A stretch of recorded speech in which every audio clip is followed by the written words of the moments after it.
கிருஷ்ணகிரி மாவட்டம் அஞ்சட்டி தேவேகவுண்டன் தொட்டிமலை கிராமத்தில் சிவலிங்கேஸ்வரர் கோயிலில் 86வது ஆண்டு மாசி தேரோட்டம் விமரிசையாக நடைபெற்றது. அதிகாலை சுவாமிக்கு சிறப்பு அபிஷேக ஆராதனைகள் நடைபெற்றது. உற்சவமூர்த்தி அலங்கரிக்கப்பட்ட சப்பரத்தில் எழுந்தருளினார்.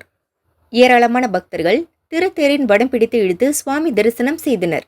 தேரோட்டத்தில் தமிழகம், ஆந்திரா, கர்நாடகா உள்ளிட்ட அண்டை மாநிலங்களைச் சேர்ந்த ஏராளமான மக்கள் பங்கேற்றனர்.